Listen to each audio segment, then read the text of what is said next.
বন্ধুরা আমার, নবজাত সন্তান এবং তার মা বিবি হাজরাকে রেখে যখন তিনি চলে যাচ্ছেন, দেখেন কত মায়া, কত মহব্বত, কত ভালোবাসা অন্তরের মধ্যে আছে না নাই?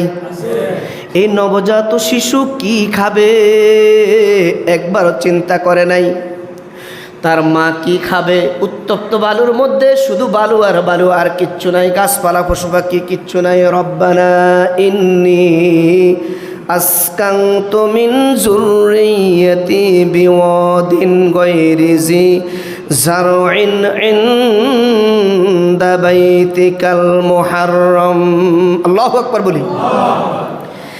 ইব্রাহিম ডাক দিয়ে বলে, মাবুদ রব্বানা ইন্নী আসকানতু মিন যুররিয়্যাতি বিওয়াদিন গায়রি জি যারইন ইনদা বাইতিকাল মুহাররম। কিচ্ছু নাই, চাষাবাদ নাই, ফলমূল নাই, ঘরবাড়ি নাই, গাছপালা নাই, শস্য শ্যামল বলতে কিছু নাই। তবে একটা জিনিস আছে মাবুদ, একটা জিনিস আছে।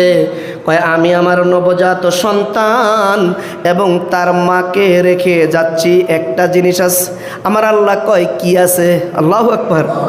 আল্লাহ পাক জিজ্ঞেস করে, ইব্রাহিম কি আছে রে ইব্রাহিম? ইব্রাহিম বলেন ইনদা বাইতিকাল মুহাররম।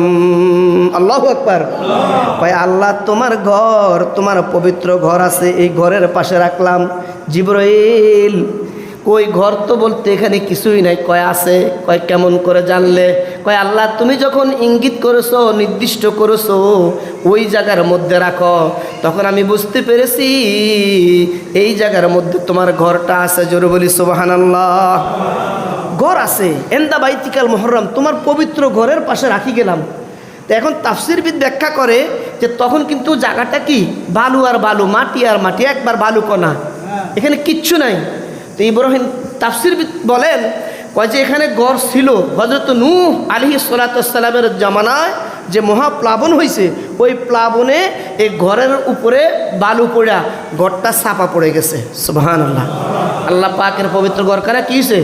এটা মাটির নিচে চাপা পড়ে গেছে। তাহলে ঘরটা কোথায় কি আছে? এখানে আছে। এই জন্য ইব্রাহিম দোয়ার মধ্যে বলছেন ইনদা বাইতিকাল মুহাররম, নিশ্চয়ই তোমার পবিত্র ঘর ছাড়া আর এখানে কিচ্ছু নাই। এই ঘরের পাশে রাখি গেলাম। আল্লাহ তুমি সব ব্যবস্থা করার মালিক, তুমি করবে। আর হাজরা কি বললেন? প্রাণের স্বামী তুমি চলে যাও, আমার কোনো আপত্তি নাই।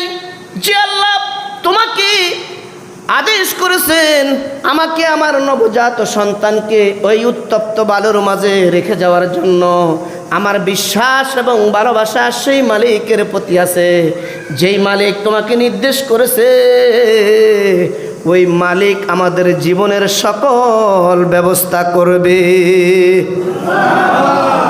তাফসীর প্রমাণ করে ইব্রাহিম নবী